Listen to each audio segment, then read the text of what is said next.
Assalamualaikum warahmatullahi wabarakatuh. Bismillah, alhamdulillah, wassalatu wassalamu ala rasulillah, nabiyina al-karim al-mustafa wa mawala Sayyidina Muhammad ibn Abdillah, salatullahi wassalamuhu, balagha risalah wa addal amanah wa nashal ummah وجاهد في الله حق جهاده حتى تركنا على البيضاء ليلها كنهارها لا يزيغ عنها إلا هالك صلاة الله وسلامه وعلى آله وصحبه ومن تبعهم بإحسان وجهاد واتباع إلى يوم الدين. قال الله تعالى في القرآن الكريم: يا أيها الذين آمنوا اتقوا الله حق تقاته ولا تموتن إلا وأنتم مسلمون. وقال تعالى: يا أيها الناس اتقوا ربكم الذي خلقكم من نفس واحدة وخلق منها زوجها وبث منهما رجالا كثيرا ونساء واتقوا الله الذي تساءلون به والأرحام إن الله كان عليكم رقيبا. وقال تعالى: يا أيها الذين آمنوا اتقوا الله وقولوا قولا سديدا يصلح لكم أعمالكم ويغفر لكم ذنوبكم ومن يطع الله ورسوله فقد فاز فوزا عظيما. أما بعد، رب اشرح لي صدري ويسر لي أمري wahlul 'uqdatam min lisani yafqahu qawli wa ba'd. Barakallahu fikum. Alhamdulillah, segala puji bagi Allah Subhanahu wa taala yang telah melimpahkan nikmatnya kepada kita, yaitu nikmat iman wal Islam, yang mana dengan kedua nikmat tersebut kita masih diberikan kesehatan, kekuatan oleh Allah Subhanahu wa taala untuk berkumpul di majlis ilmi dalam rangka sedikit mempelajari agama Allah dan berusaha untuk mengamalkan sunnah Rasulnya sallallahu alaihi salatu wassalam. Salat dan salam kita curahkan kepada Nabi besar kita yang mulia sallallahu alaihi salatu wassalam beserta para keluarganya, para sahabatnya dan pengikutnya thayyib. Barakallahu fikum.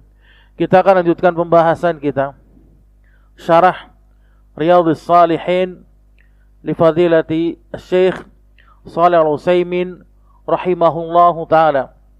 Alhamdulillah, kita sudah sampai kepada pembahasan bab yang ke-16, yaitu berkenaan dengan perintah memelihara sunnah dan adab-adabnya.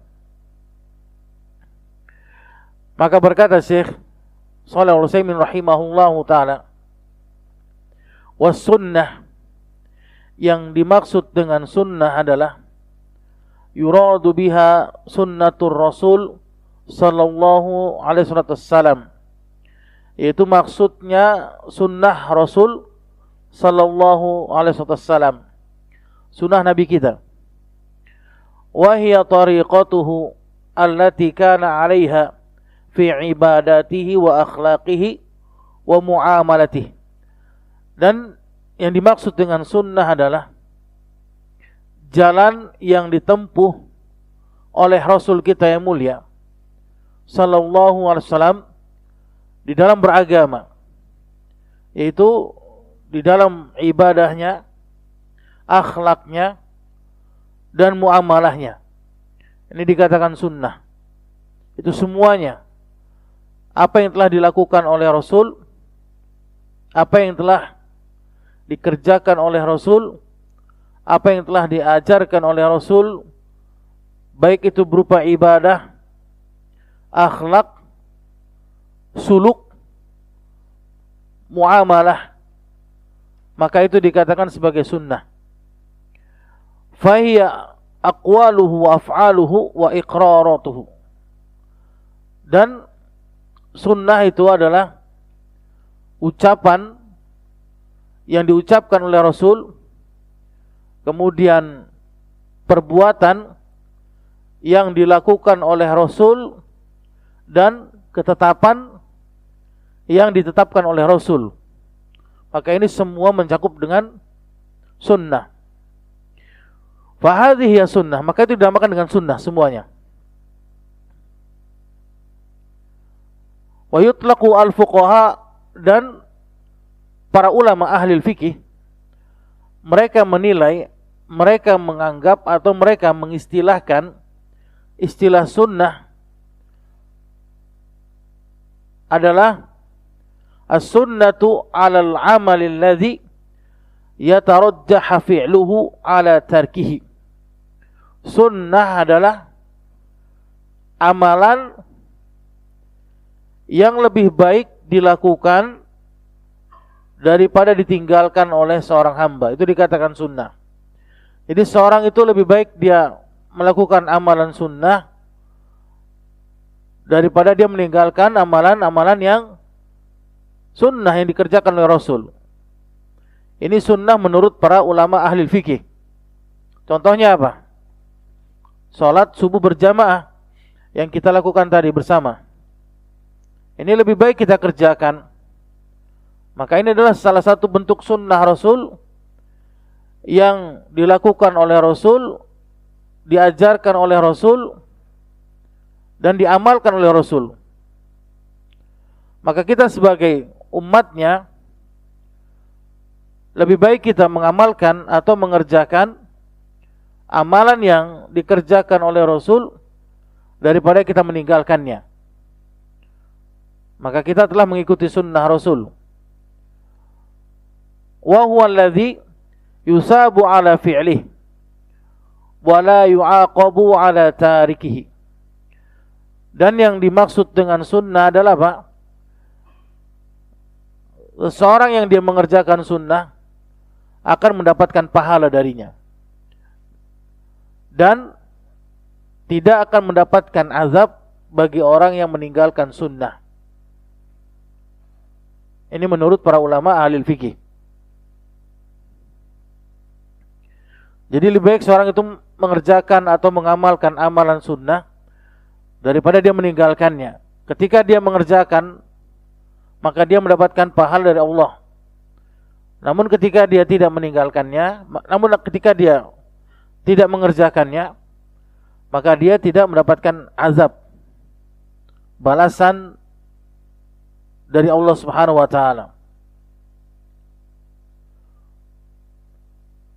Dan yang paling terbaik adalah pengertian yang telah dijelaskan oleh sebagian dari para ulama, yaitu yang dimaksud dengan sunnah adalah mengerjakan apa yang telah dikerjakan oleh Rasul dengan taat, patuh dan tunduk apa yang telah diaturkan oleh Rasul sallallahu alaihi wasallam semampunya. Maka itu dikatakan sebagai sunnah. Wala syakka anna Rasul alaihi wasallam ba'athahu Allahu bil huda wa dinil haq. Dan tidak bisa diragukan lagi oleh kita bahwasannya Rasul diutus oleh Allah, yaitu di atas petunjuk dan agama yang benar, yaitu agama Islam. Yang dimaksud dengan al-huda di sini dijelaskan oleh Syekh, wal ilmun nafi', yaitu ilmu yang bermanfaat. Itu dikatakan al-huda, petunjuk. Seseorang berjalan di atas ilmu yang bermanfaat, ilmu yang benar, maka dia sama dengan berjalan di atas petunjuk Allah dan Rasulnya. Seseorang yang dia berjalan di atas ilmu yang tidak benar, maka dia berjalan di atas bukan petunjuknya Allah dan Rasulnya. Adapun dimaksud dengan dinul haq, agama yang benar adalah al-amalus salih, amal salih. Jadi ilmu dan amal ini tidak bisa dipisahkan. Yaitu bagaikan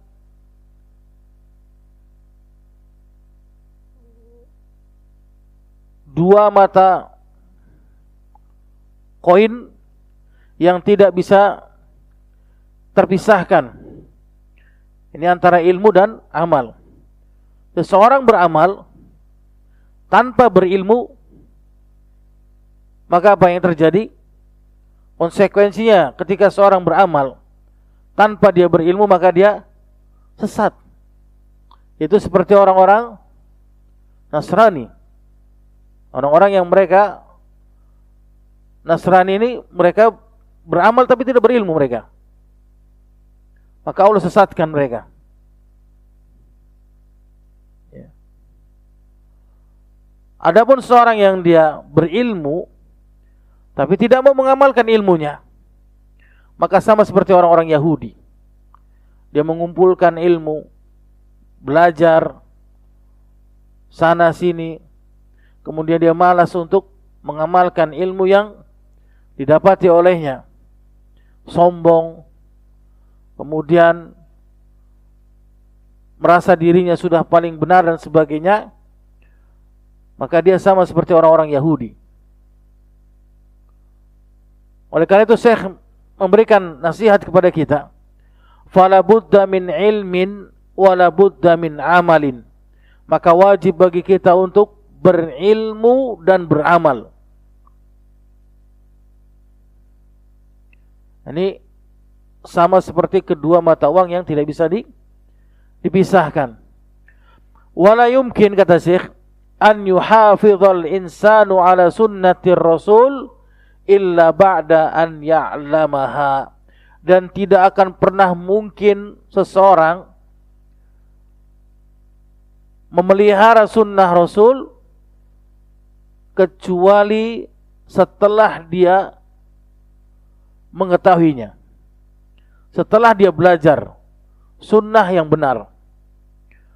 Fa'alaihi fayakunul amru bil muhafazati ala sunnati amran bil ilmi wa talabil ilmi. Maka wajib baginya menjalankan perintah, memelihara perintah sunnah. Maka ini adalah perkara yang harus dilandasi dengan ilmu dan belajar. Ya, jadi perintah memelihara sunnah dan adab-adab sunnah ini harus tegak dengan apa? Dengan ilmu dan mempelajari ilmu sunnah itu tersebut.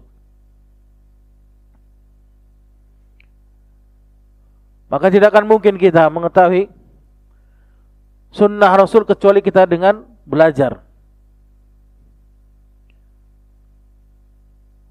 Wa talabul ilmi yanqasimu ila salasati aqsam, kata Syekh. Belajar ini terbagi menjadi 3. Yang pertama fardhu ain, yang kedua fardhu kifayah, dan yang ketiga hukumnya sunnah. Amma fardhul ain, adapun tingkatan yang pertama adalah fardhu ain, fahuwa ilmun ma yatawaqqafu al-ibadah alaihi, yaitu ilmu yang berkaitan dengan ibadah atasnya. Ini dikatakan fardhu ain hukumnya. Maka bagi setiap muslim dan muslimah wajib dia mempelajari ilmu tersebut yang berkaitan dengan ibadah keseharian yang dilakukan olehnya, ya'nil ilmu alladhi la yas'ul muslim jahluhu, yaitu ilmu yang wajib diketahui bagi setiap muslim dan tidak diperbolehkan bagi mereka untuk apa? Jahil di atas ilmu tersebut. Contohnya apa? Ilmu wudu, berwudu. Maka setiap muslim dan muslimah maka harus wajib dia mengetahui tentang wudu yang benar. Karena tidak akan mungkin dia sah solatnya kalau wudunya apa? Salah. Ini yang harus difahami oleh kita. Ilmu yang diwajibkan oleh setiap muslim dan muslimah untuk mempelajarinya adalah ilmu yang wajib diketahui bagi setiap muslim dan muslimah, dan dilarang baginya untuk apa? Jahil di atas ilmu tersebut. Itu diantara tadi yang pertama adalah ilmu tentang tata cara berwudu dengan baik dan benar. Kalau ada di antara kita yang tidak bisa berwudu dengan baik dan benar, misalkan dia berwudu mengusap wajah, kemudian dia langsung mengusap rambut dan kuping misalnya, kemudian setelah itu dia baru mencuci kedua tangan. Ini nggak boleh nih, karena di antara rukun wudu adalah apa? Tartib, harus tertib dia. Tidak boleh lompat dari mencuci wajah kemudian langsung mengusap kepala dan kuping. Nah, ini tidak sah wudunya. Walaupun dia sholat 5 kali misalnya, tapi wudunya tidak sah, wudunya tidak benar, maka sholatnya batal, tidak diterima oleh Allah Subhanahu wa ta'ala. Ini yang harus kita pahami, yaitu ilmu tata cara wudu dengan baik dan benar. Ini kewajiban bagi kita semuanya. Kemudian contohnya apa? Ilmu sholat. Kita harus tahu apa itu perbedaan antara syarat sah sholat, rukun sholat, dan wajib-wajib sholat dan sunnah-sunnah sholat. Ini harus kita pahami di sini.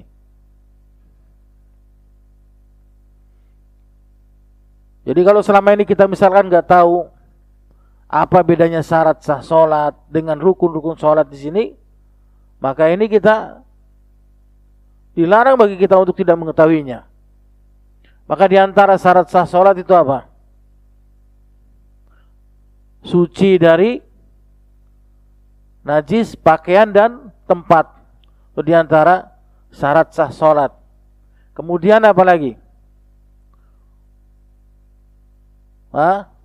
Masuk waktu sholat. Itu di antara syarat sah sholat. Ya. Kemudian rukun-rukun sholat apa? Berdiri. Ini di antara rukun sholat. Maka seorang yang ketika dia sholat wajib, kemudian dia sengaja duduk dan dia mampu untuk berdiri, maka sholatnya batal. Dia mampu untuk berdiri, kuat, dia masih kuat untuk berdiri. Kemudian dia sengaja untuk duduk ketika sholat wajib, maka sholatnya batal. Karena dia meninggalkan rukun. Dengan sengaja atau lupa, maka batal sholatnya. Kemudian apa lagi? Membaca surat Al-Fatihah, takbiratul ihram, kemudian membaca surat Al-Fatihah, kemudian ruku, kemudian i'tidal, tumakninah. Ini diantara rukun-rukun sholat. Ya, kalau ada seorang muslim yang dia tidak tumakninah dalam sholatnya, sengaja ataupun tidak sengaja, maka batal sholatnya. Tumakninah itu apa, Ustaz? Tumakninah itu adalah berdiam sejenak sampai tulang-tulang ruas kita ini kembali kepada tempat posisinya. Itu dikatakan tumakninah. Jadi misalkan ketika dia ruku, Allahu Akbar, maka dia harus diam sejenak sampai kembali kepada tempatnya. Kemudian baru dia i'tidal, sami Allahu liman hamidah. Jadi jangan Allahu Akbar langsung dia naik ke atas, kemudian langsung sujud, Allahu Akbar, langsung duduk di antara dua sujud. Ini tidak dikatakan tumakninah. Ya. Pernah dikisahkan salah seorang sahabat ditegur oleh sahabat Hudzaifah bin Yaman radhiyallahu taala anhu. Ketika itu sahabat Hudzaifah pernah melihat salah seorang sahabat ini sholatnya cepat sekali. Ya. Sholatnya tidak ada tumakninahnya. Kemudian ketika salam, dinasihatkan orang tersebut, disuruh ulang sholatnya. Kemudian setelah itu dinasihatkan, sudah berapa lama engkau lakukan sholat ini? Maka dijawab oleh sahabat tersebut, saya melakukan ini sudah dari umur saya, yaitu 40 tahun, dia bilang. Maka dikatakan, wallahi, sholat Anda selama 40 tahun tidak diterima oleh Allah Subhanahu wa taala. Ini tidak tumanina. Ini banyak di antara kita ini yang sholatnya cepat. Ya, seburuk-buruk pencuri adalah apa? Seseorang yang dia mencuri dalam sholatnya, dia memperhatikan tumanina dalam sholatnya. Baik, barakallahu fikum. Ini termasuk kewajiban kita untuk mengetahui, mengilmui, mempelajari ilmu sholat. Kemudian wajib-wajib sholat apa? Di antara wajib-wajib sholat adalah membaca surat setelah Al-Fatihah. Itu di antara wajib-wajib sholat. Kemudian membaca zikir-zikir doa ketika ruku, ketika sujud. Ini di antara wajib-wajib sholat. Maka bedanya antara rukun dengan wajib, kalau rukun ditinggalkan dengan sengaja atau lupa, maka batal sholatnya. Itu rukun.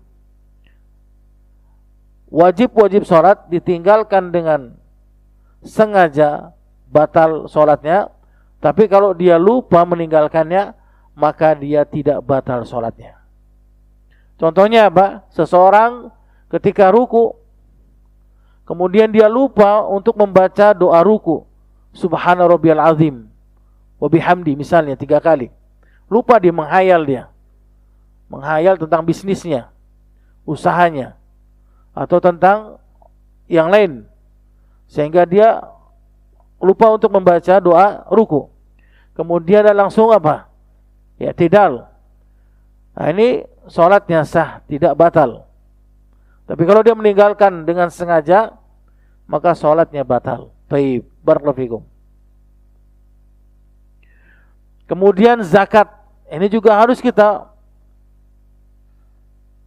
mengilmui, mempelajari tentang zakat mal dan yang lainnya. Kemudian puasa, ini harus kita mempelajari tentang ilmu puasa dan yang berkaitan dengan puasa. Begitu pula haji, umrah dan yang lainnya.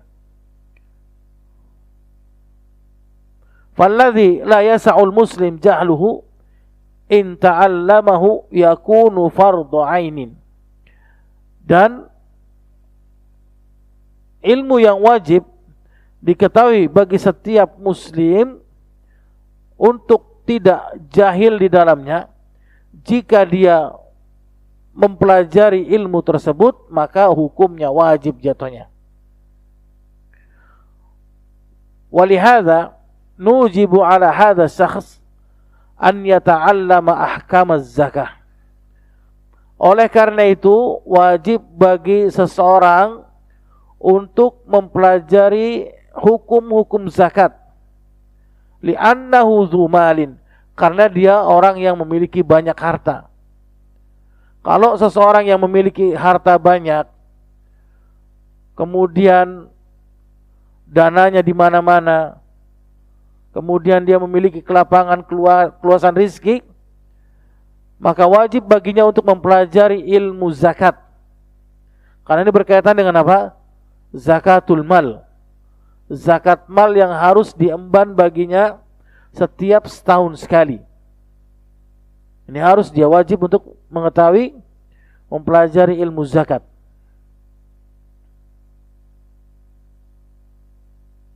Baik, barakallahu fikum.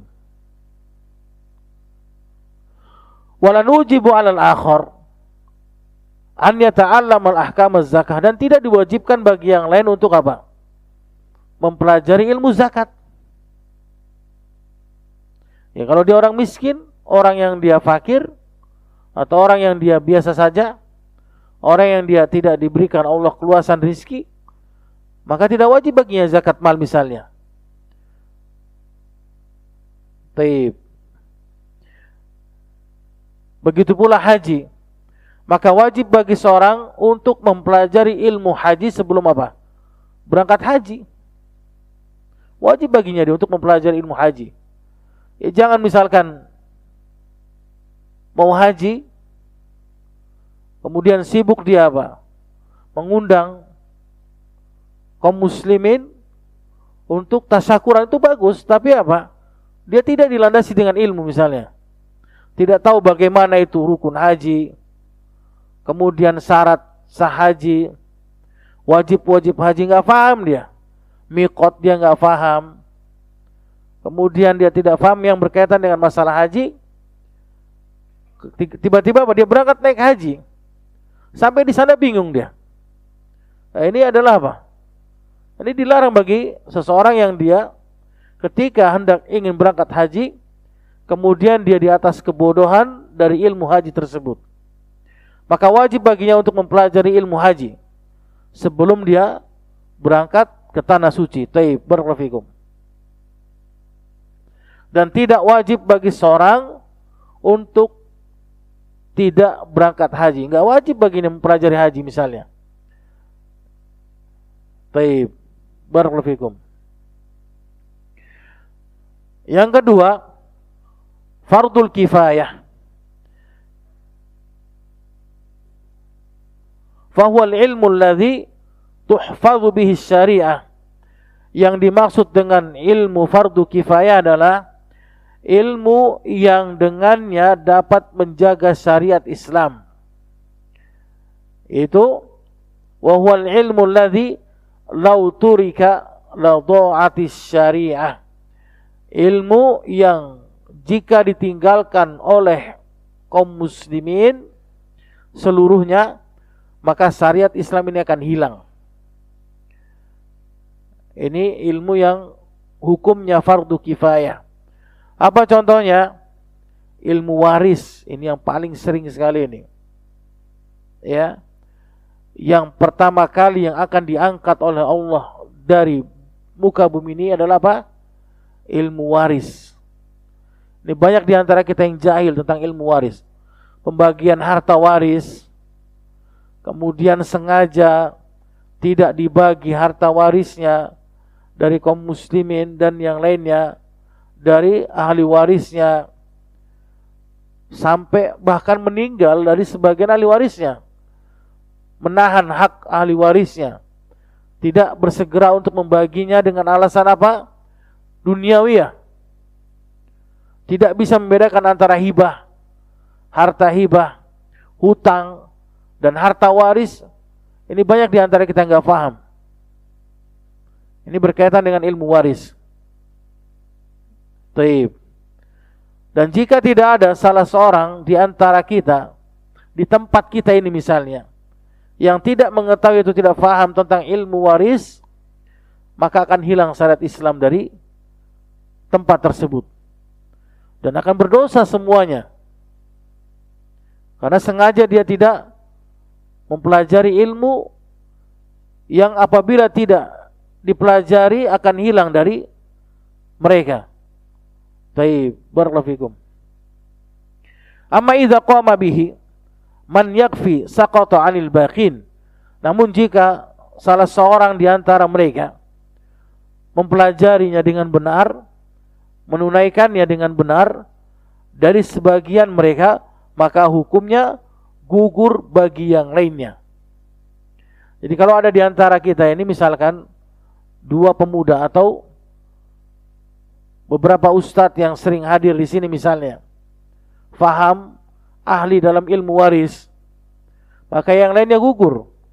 Maka tidak diwajibkan baginya untuk mempelajari ilmu waris, karena sudah terpenuhi dengan orang-orang tersebut.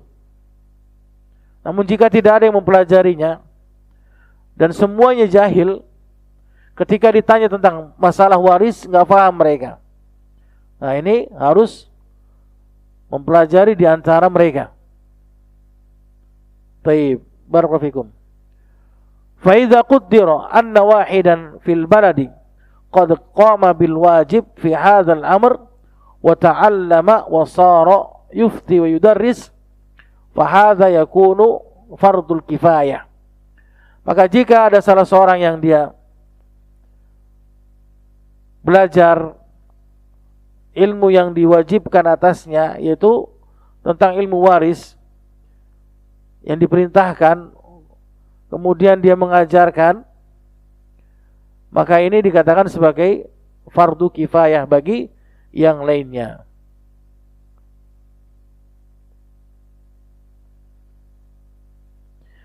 Wasara talabul ilmi fi haqqi ghairihi sunnah, dan menjadi mempelajari ilmu tersebut bagi yang lainnya maka hukumnya sunnah. Ini pembagian dari belajar ilmu yang ketiga.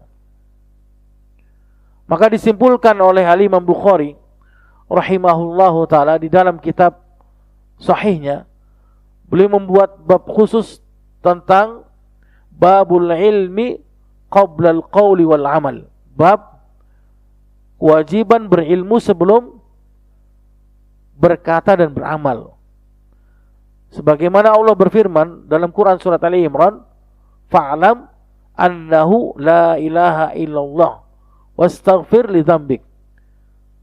Ketahuilah bahwasannya tidak ada ilah yang berhak disembah kecuali Allah. Wastaghfir li dzambik, dan mohon ampunlah kepada Rabbmu dari dosa-dosamu.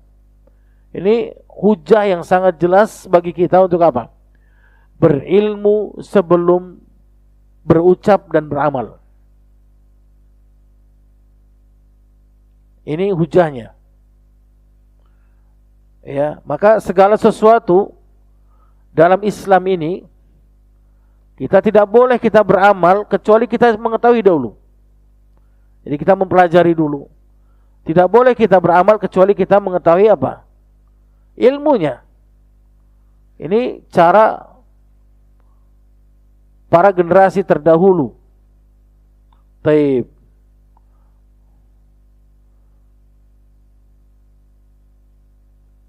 Idzan talabul ilmi yaduru ajruhu baina ajri sunnah wa ajri fardil kifayah wa ajri fardil ain.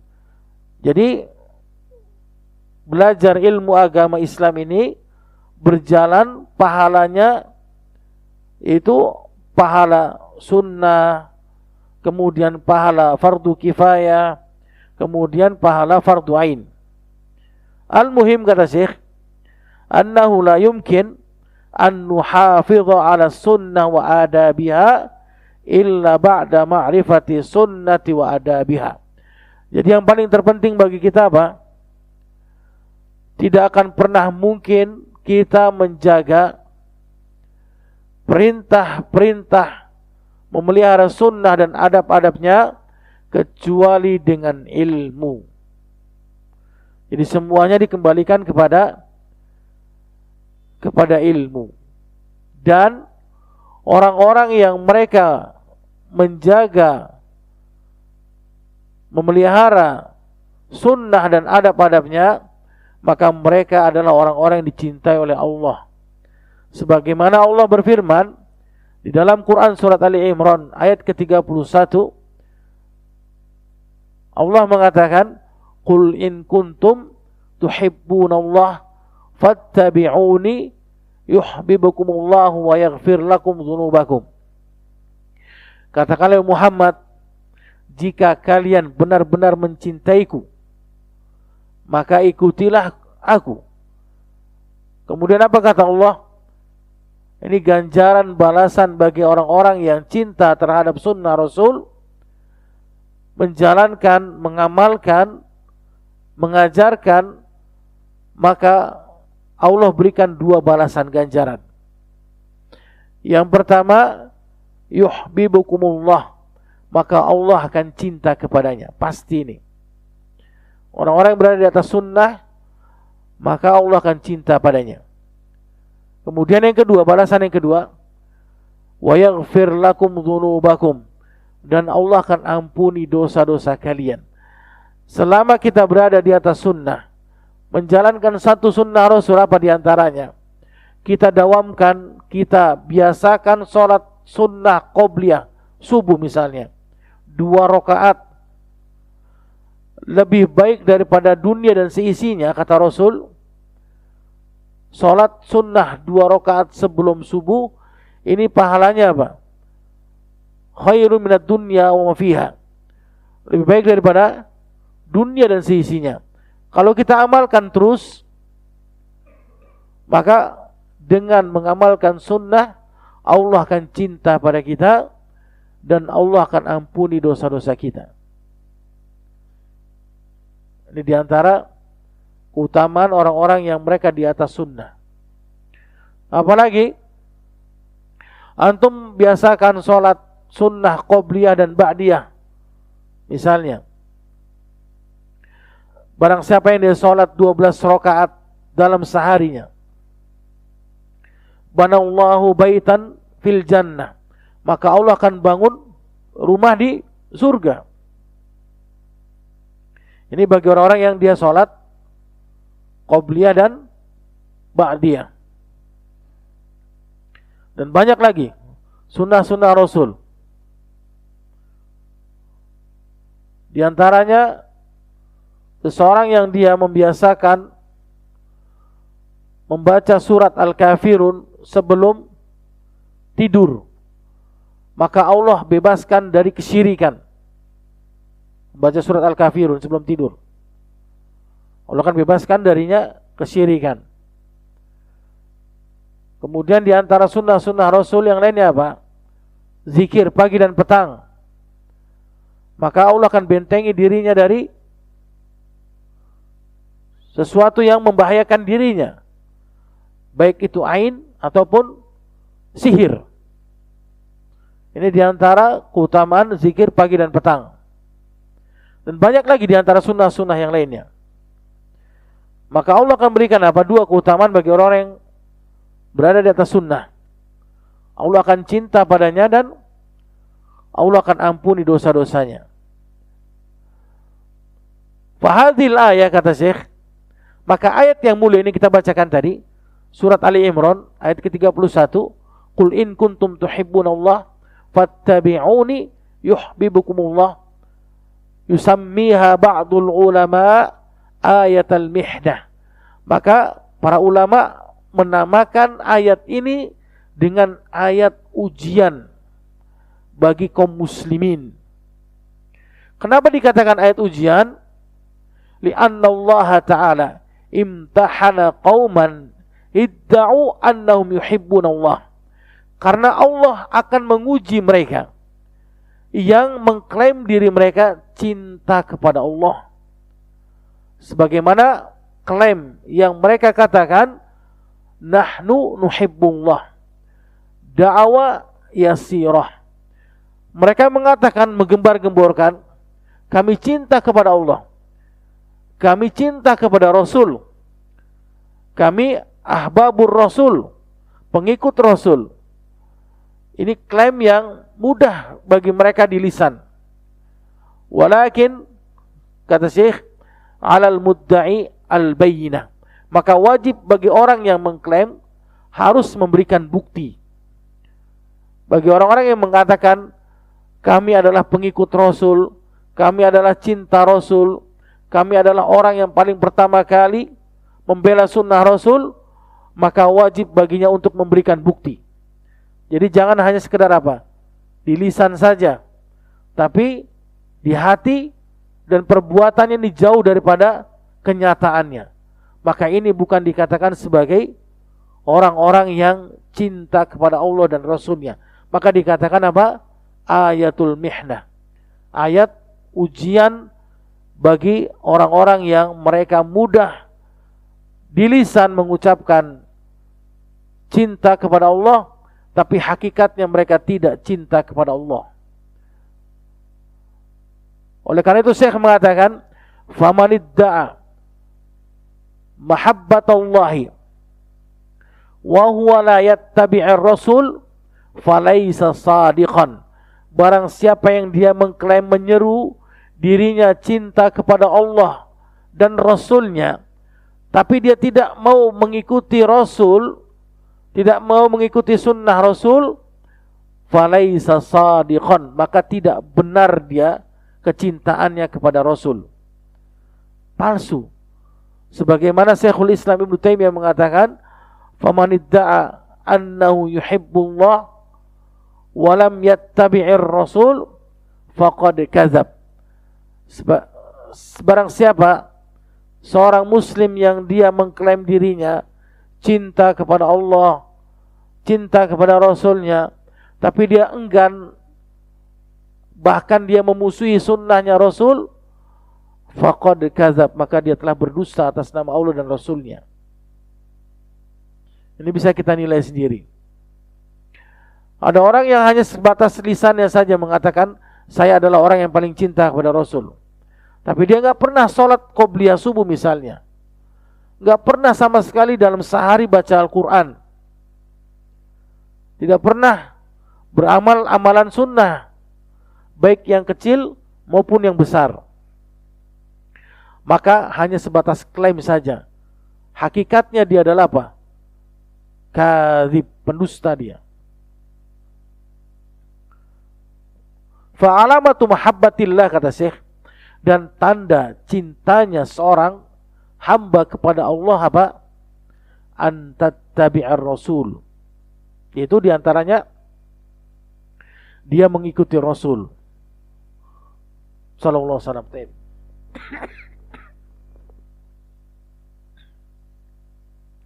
Kemudian Syekh menegaskan, wa'lam annahu biqadari takhallufika an mutaba'atir rasul yakunu naqsu mahabbatika lillah. Ketahuilah oleh kita, semakin engkau jauh menyelisihi sunnah Rasul, tidak mau mengikuti sunnah Rasul atau enggan mengerjakan sunnah Rasul, membenci, kemudian menyebar kebencian, kemudian mengolok-olok sunnah Rasul, yakunu naqsu mahabbatika lillah, maka ini bukti bahwasanya kurangnya kecintaan engkau kepada Allah. Kurang cinta kita kepada Allah karena kita tidak mau mengikuti Rasul. Begitu pula sebaliknya, jika seseorang itu benar-benar dia mengaku cinta kepada Rasul, maka dia pasti akan mengikuti Rasul, baik yang kecil maupun yang besar. Kita contohkan apa? Ini contoh yang mudah bagi kita. Jika kita mencintai salah seorang misalnya pemain bola yang terkenal di dunia ini, kemudian apa yang akan kita lakukan? Pasti kita akan ikut apa yang disukai olehnya, apa yang disenangi olehnya. Kemudian kita akan melihat bagaimana keseharian dirinya, bagaimana yang dilakukan olehnya selama 24 jam, dan kita akan berusaha untuk mengamalkan, mencintai apa yang dicintai olehnya. Ini dikatakan tabiat manusia.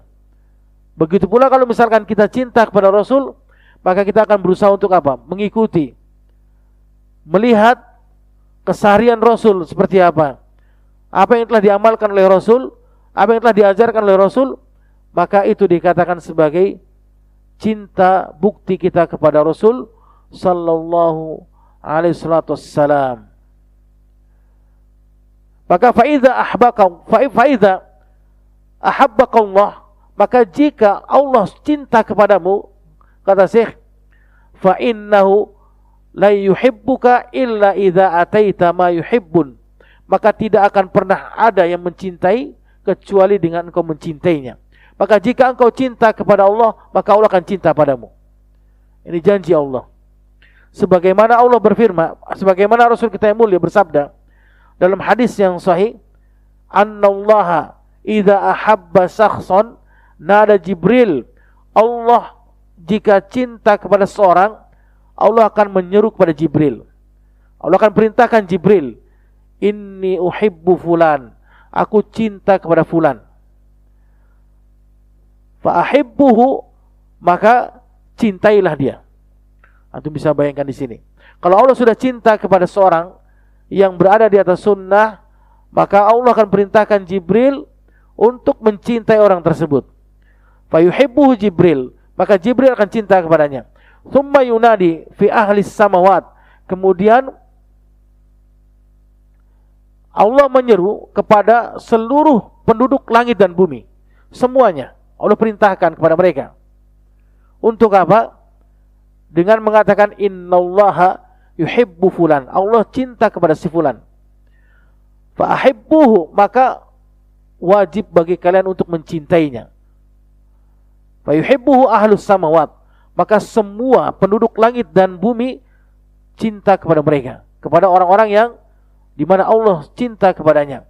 Thumma yud'u lahu al-qabul fil ardi, kemudian orang yang Allah cintai akan diterima oleh bumi semuanya.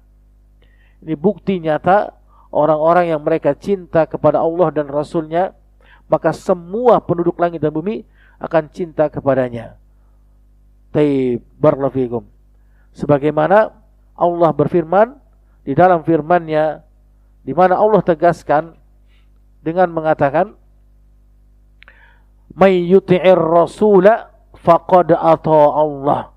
Barang siapa yang dia taat kepada Rasul, maka dia telah taat kepada Allah. Selama ini kita tahu nggak apa itu arti dari Islam? Kita orang Islam. Apa itu arti dari Islam yang sebenarnya? Apakah kita hanya sebatas Islam KTP saja? Atau kita tidak tahu makna Islam itu yang sebenarnya? Makna Islam yang sebenarnya adalah apa? Berserah diri, tunduk, patuh atas aturan yang Allah aturkan kepada kita. Itu dikatakan Islam. Aslama yuslimu islaman. Jadi kalau ada orang muslim yang dia tidak tunduk, patuh dan menyerahkan dirinya kepada Allah terhadap aturan yang Allah berikan padanya, maka dia bukan Islam. Dan harus kita pahami di sini ikhwani jamaah, Allah tidak memerintahkan kita untuk mencari hikmah di balik yang Allah wajibkan bagi kita. Tidak. Yang Allah perintahkan bagi kita. Allah hanya perintahkan kita apa? Untuk menjalankan apa yang Allah perintahkan. Tidak Allah perintahkan kita untuk mencari hikmahnya. Ya. Allah perintahkan kita sholat 5 waktu. Tidak diperintahkan kita untuk mencari apa sih? Kenapa sih kita harus sholat 5 waktu? Allah perintahkan kita untuk membagi warisan laki-laki lebih banyak daripada perempuan. Allah tidak perintahkan kita apa hikmahnya di balik itu semua. Tidak. Yang Allah perintahkan adalah apa? Kita tunduk patuh atas aturan yang Allah aturkan pada kita. Maka itu dikatakan sebagai muslim. Taib. Barakallahu fikum. Dan ancaman bagi orang-orang yang mereka menyelisih Rasul, maka dijelaskan dalam Quran surat Nur ayat ke-63 di akhir pembahasan ini Allah mengatakan falyahdharil ladzina yukhalifuna an amrihi an tusibahum fitnatun aw yusibahum adzabun alim. Maka berhati-hatilah terhadap orang-orang yang mereka berani menyelisihi dari perintah perkaranya, yaitu perintah Rasul, maka Allah akan berikan 2 ancaman.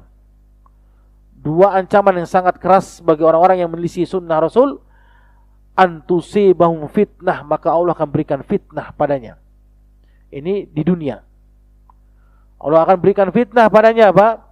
Allah akan jadikan dia terombang-ambing di atas syubhat, fitnah, kejahilan. Kemudian yang kedua, au yusibahum azabun alim, dan di akhirat nanti Allah akan berikan azab yang sangat pedih. Ini 2 ancaman bagi orang-orang yang mereka berani menyelisihi, menentang, meremehkan, merendahkan, menghina sunnah Rasul sallallahu alaihi wasallam. Wallahu ta'ala ala wa alam.